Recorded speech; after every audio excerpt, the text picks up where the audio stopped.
Olá, terça-feira, 27 de setembro, Dia Nacional do Doador de Órgãos. O Hospital das Clínicas de São Paulo deu início à campanha. A iniciativa tem o apoio do segundo secretário do Poder Legislativo, o deputado Edmir Chedid do DEM. De acordo com o parlamentar, as ações da Faculdade de Medicina da USP têm o intuito de conscientizar a população a respeito da importância da doação de órgãos. A campanha é realizada por pacientes em lista de espera e transplantados, que distribuirão materiais informativos à comunidade. A lista de espera para transplantes é grande e muitos pacientes perdem a vida antes de conseguirem uma doação. Portanto, é fundamental que a sociedade participe da campanha. Aqui da Assembleia Legislativa saíram duas leis sobre o tema, hein? A de número 15.463 do deputado Gilmacir Santos, do PRB, que institui o mês da doação de órgãos, denominado o Setembro Verde. E também a lei número 15.362 do deputado Aldo Demarque, do DEM, que autoriza o Poder Executivo a implantar o sistema de transporte de órgãos e tecidos para o transplante no âmbito do Estado. Saber agora dos destaques desta edição. Medidas no combate à violência nos estádios foi um dos assuntos debatidos na visita que o presidente da Academia Nacional de Direito Desportivo fez ao Legislativo Paulista. Aliança Pró-Evangelização das Crianças completa 75 anos e é homenageada aqui no Parlamento. A partir de agora, no Jornal da Assembleia.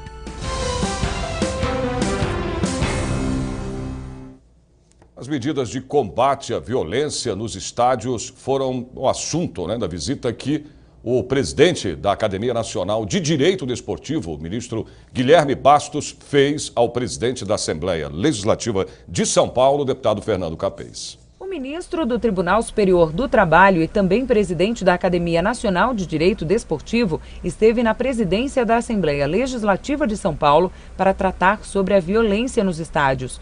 O deputado e presidente da Casa, Fernando Capês, recebeu, além do ministro, os desembargadores Rui César Públio e Marcelo Freire. Também participou do encontro Paulo Feus, da Federação Paulista de Futebol. O assunto foi o combate à violência nos jogos esportivos. Nós vamos tentar levantar estas experiências exatamente para tentar fazer um programa nacional. Levar para todas as arenas hoje, onde se pratica o futebol, se pratica o basquetebol, se pratica o voleibol. Hoje nós temos em Brasília, por exemplo, tivemos um jogo de vôlei agora com 40 mil pessoas assistindo.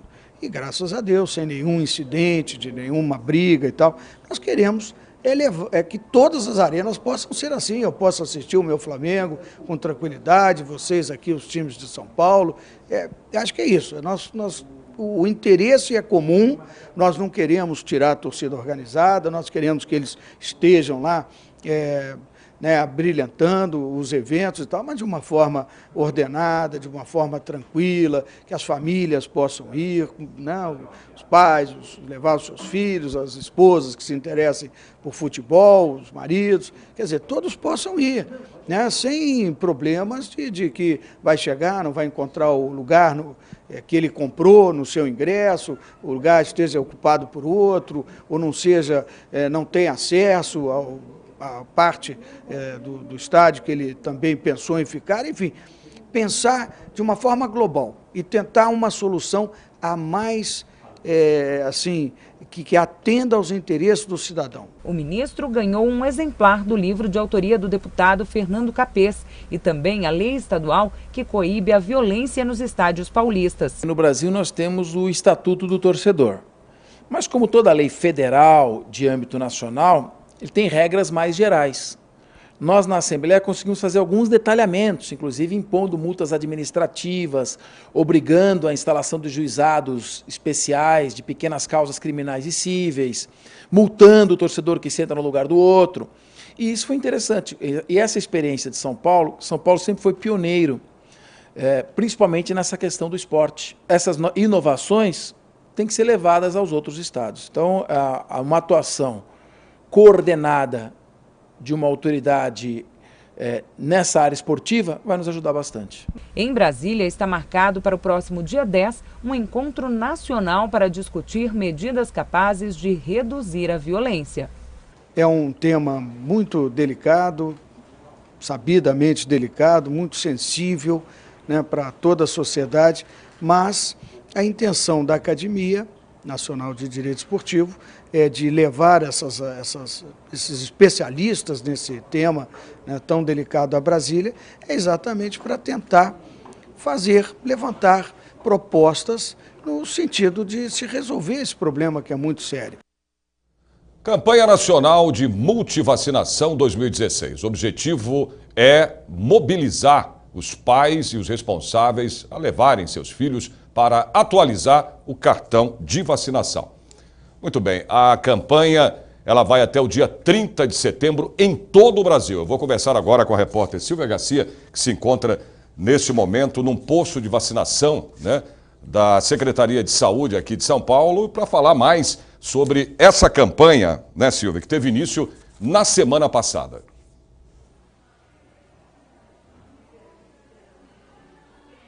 Olá, muito boa tarde para você, Sérgio, muito boa tarde a todo mundo. A gente veio até aqui a região da Zona Oeste de São Paulo, em Pinheiros, nesse posto de vacinação, para conversar com a doutora Helena Sato, que é responsável aqui por a aplicação dessas vacinas em toda a população aqui de São Paulo, e saber um pouquinho mais sobre novidades. Essa campanha de multivacinação abrange que tipo de população? Que pessoas do estado de São Paulo? Bom, o grande objetivo dessa campanha é a atualização do esquema de vacinação. E qual população estamos chamando? Todas as crianças menores de 5 anos de idade e os adolescentes de 9 a 14 anos de idade. Para quê? Para que as nossas equipes possam olhar carteira a carteira e atualizar aquela vacina que porventura estiver em falta. De que vacinas que a gente está falando aí? Porque tem uma lista enorme de vacinas e de doenças que elas podem imunizar, né? Exatamente. Hoje o calendário do Programa Nacional de Imunizações, com certeza, é um dos mais completos do mundo. Hoje nós temos vacinas para 13 doenças, desculpa, nós temos 13 vacinas para 18 doenças. Então, é este conjunto de vacinas que as nossas equipes estarão avaliando, tanto para crianças como para adolescentes, e aplicando aquela vacina que porventura estiver em atraso. O que os pais precisam trazer para poder vacinar os filhos?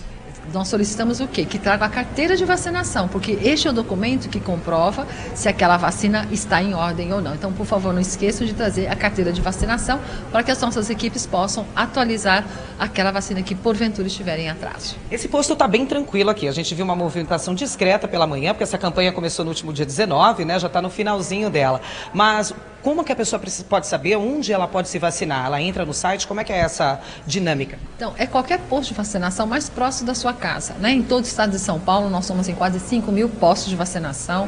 A comunidade, a população já conhece. Então, é qualquer posto mais próximo da sua casa, que está no aberto das 8 da manhã às 5 horas da tarde. Essa campanha teve início no dia 19 de setembro, se estenderá até o dia 30 de setembro. Então, solicitamos, né? Dá tempo, né? Por favor, não esqueça de comparecer e trazer a carteira de vacinação. Obrigada pelas suas informações, doutora. Eu vou pedir para a senhora continuar aqui com a gente, porque daqui a pouquinho, Sérgio, a doutora Helena volta para falar sobre novidades que tem aí no processo de vacinação.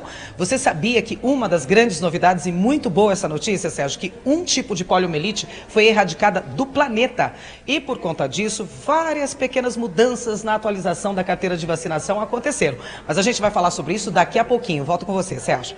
Obrigado, Silvia. Portanto, a Silvia volta aí com mais informações sobre essa campanha de multivacinação. A APEC, a Aliança Pró-Evangelização das Crianças, completa 75 anos e é homenageada aqui na Assembleia Legislativa pelo deputado Vaz de Lima, do PSDB. Veja aí. Ensinar as lições bíblicas, um ofício multiplicado entre os missionários para alcançar milhares de crianças pelo Brasil.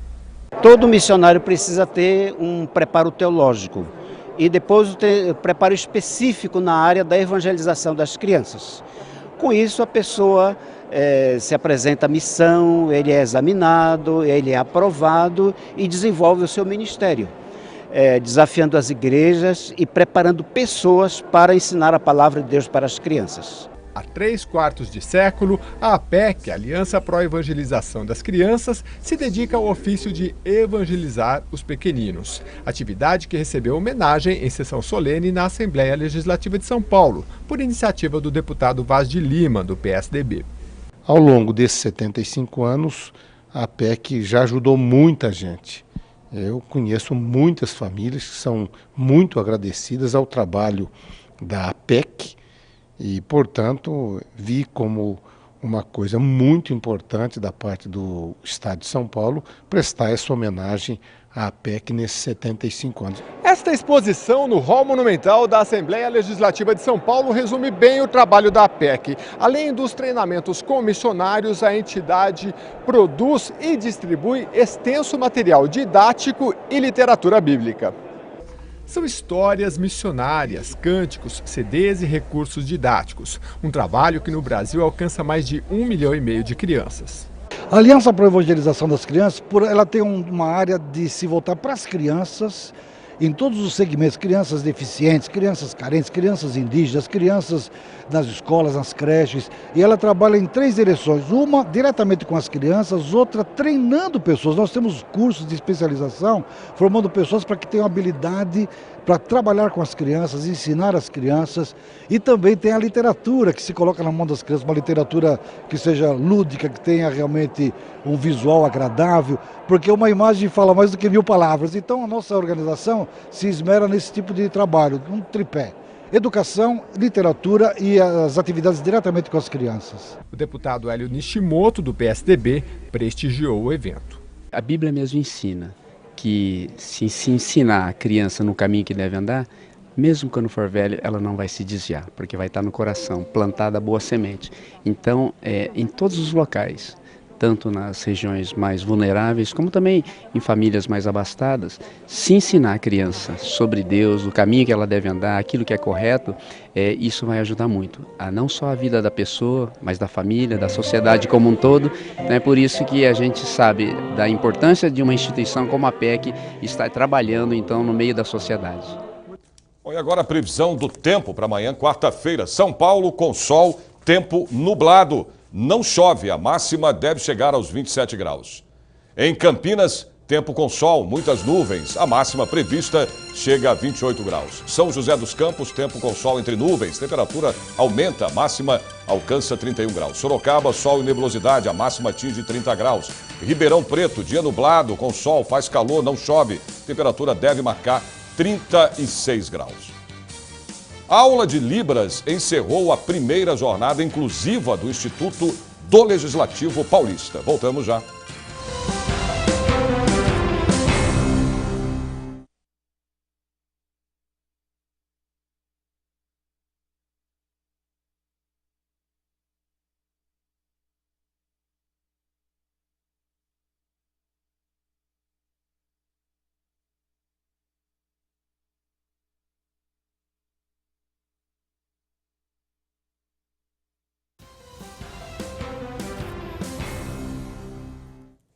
E no Dia Nacional do Surdo, a aula de Libras encerra a primeira jornada inclusiva do ILP, o Instituto do Legislativo Paulista. São Paulo tem 120 mil surdos que utilizam a Libras, a língua brasileira de sinais. Em todo o Brasil, são mais de 5 milhões de deficientes auditivos que se comunicam desta forma. A gente se importa tanto em atender um estrangeiro, né, tentando falar o inglês, por que não atender um colega próximo, né, que precisa de comunicação também? Eu acho fundamental para a inclusão essa iniciativa. A língua brasileira de sinais, reconhecida há 14 anos como o segundo idioma oficial do Brasil, vem despertando o interesse de diversos públicos.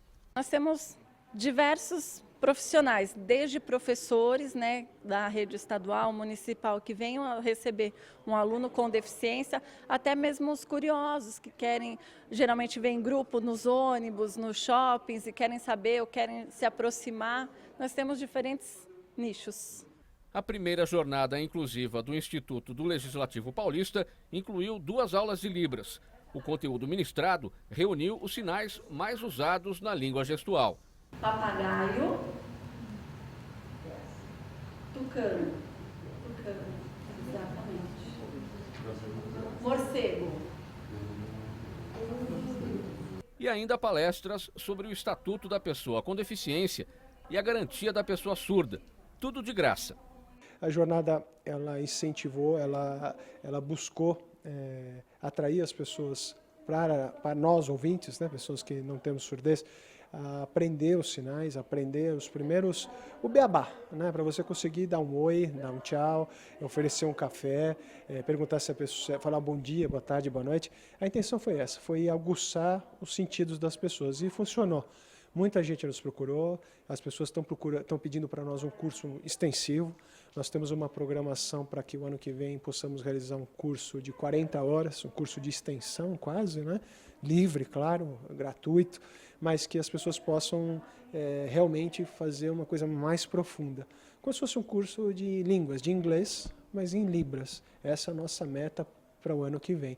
E isso foi uma demanda das próprias pessoas que frequentaram, porque além do público que vem, nós fazemos a transmissão ao vivo pelo site da Assembleia. Essa palestra gravada, ela fica disponível no YouTube, no canal do Instituto, e nós estamos colocando lá na rede. E a rede, o mundo inteiro está assistindo, né? Então essas pessoas mandaram essas sugestões e nós vamos cumpri-las. Nós vamos voltar a falar da campanha nacional de multivacinação 2016. A repórter Silvia Garcia continua, né, Silvia, aí no posto de vacinação da Secretaria Estadual da Saúde e nos traz mais informações sobre todo esse trabalho.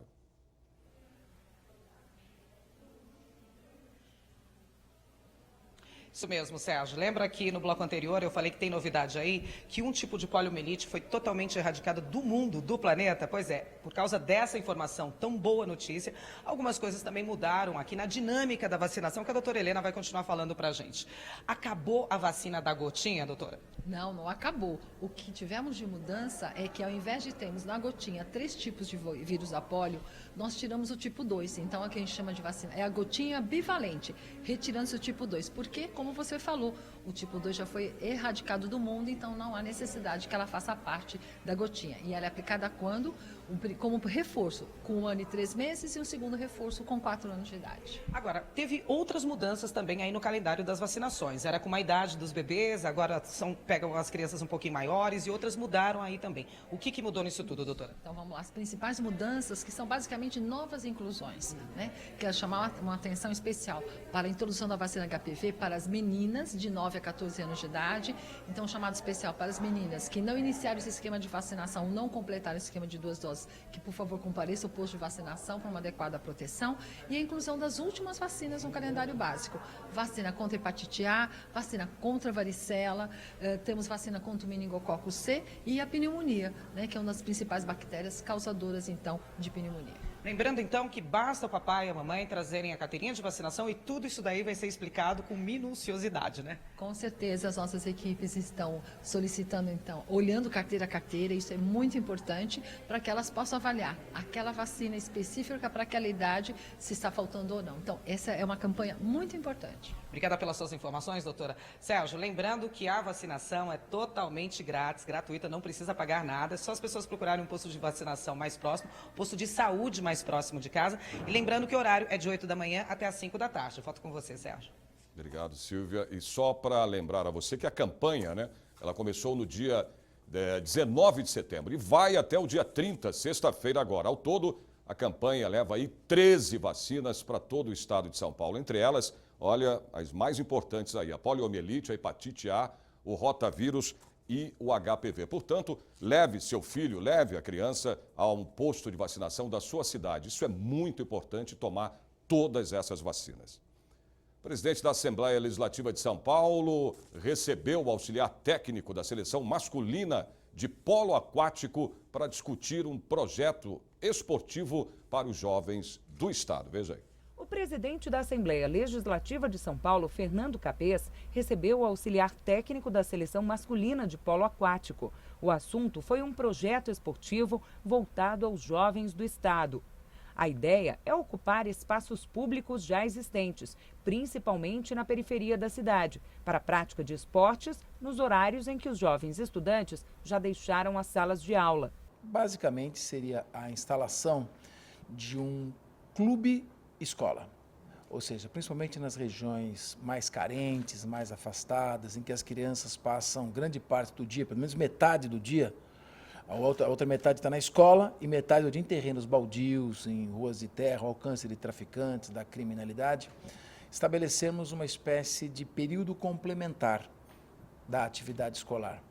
Então, um período ele está na escola e no outro período ele está num projeto olímpico, selecionando o esporte que lhe agrada e investindo para que esse esporte absorva esta criança, dando a ela inclusão social, o destaque de se tornar, quem sabe, um astro do esporte ou, de qualquer maneira, uma elevação do espírito através da preparação física. O deputado Fernando Capese e Eduardo Abla já tinham se encontrado no Palácio dos Bandeirantes logo após o fim das Olimpíadas, durante uma entrega de medalhas. Ali, o projeto Mais Cidadania já havia sido discutido entre os dois. Para mim, realmente é um sonho.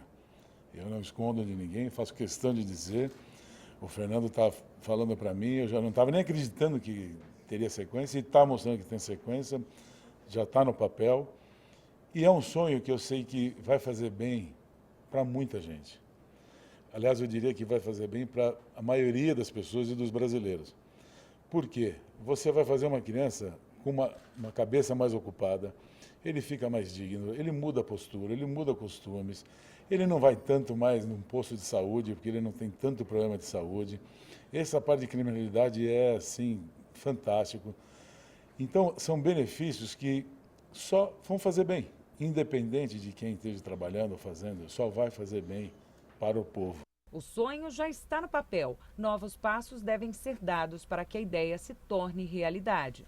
Nós vamos fazer uma segunda reunião com quem ajudou o professor a sistematizar esse projeto, que já é uma pesquisa, é bem detalhado.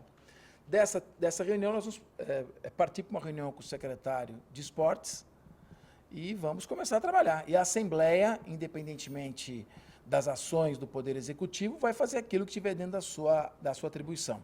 Agora, importante que ele coloca aqui, por que os projetos não funcionam, por que eles acabam se perdendo no tempo. E a pesquisa aponta claramente, falta persistência.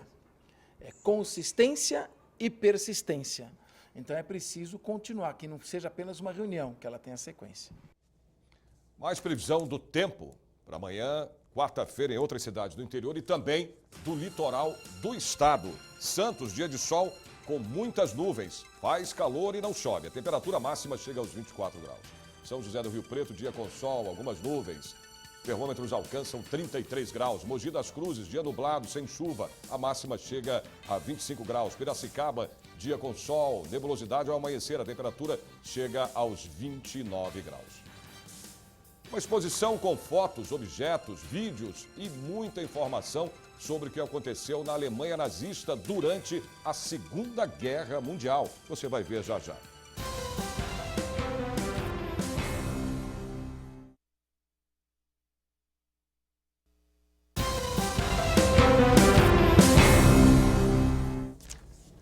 Há 5 dias do primeiro turno das eleições municipais, o Jornal da Assembleia traz dicas para o eleitor na hora de votar. O eleitor só pode votar na cidade onde ele é cadastrado com o seu título de eleitor. Caso ele esteja fora do seu domicílio eleitoral, então ele vai justificar a sua ausência.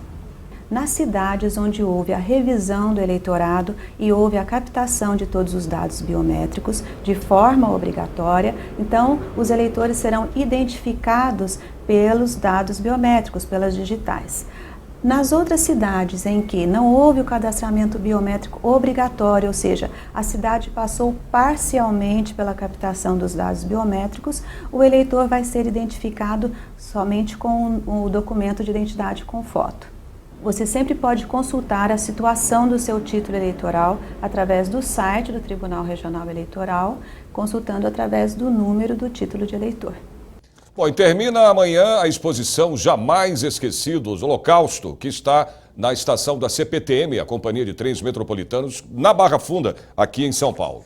São fotos, objetos, vídeos e muitas informações do que aconteceu na Alemanha nazista durante a Segunda Guerra Mundial. Estamos entrando em Auschwitz.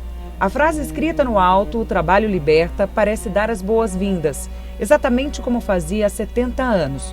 Mas o que se vê do lado de dentro nada tem a ver com trabalho ou liberdade. É levar para eles a reflexão sobre a intolerância, o ódio, o racismo, né? que eles pensem mais nas atitudes, né, do dia a dia, não é? Trabalhe também o bullying, né, porque querendo ou não, a gente está trazendo o que aconteceu há 70 anos atrás para os dias de hoje. A exposição é uma verdadeira aula de história montada bem no meio da estação da CPTM, a Companhia Paulista de Trens Metropolitanos, na Barra Funda. Essa roupa, por exemplo, ficou muito conhecida com a exibição do filme O Menino do Pijama Listrado e o lançamento do livro de mesmo nome. É que nos campos de concentração, as vítimas selecionadas para trabalhar e que com isso se livravam do extermínio, tinham as cabeças raspadas, um número tatuado nos ombros esquerdos e eram obrigadas a usar estes trajes dia e noite. Nos campos de trabalho forçado, centenas de milhares de prisioneiros morreram por exaustão, inanição e maus tratos. Entre 1933 e 1945, a Alemanha nazista construiu mais de 40 mil campos de extermínio e aprisionamento. Os sogros do seu Carlos viveram nessa época.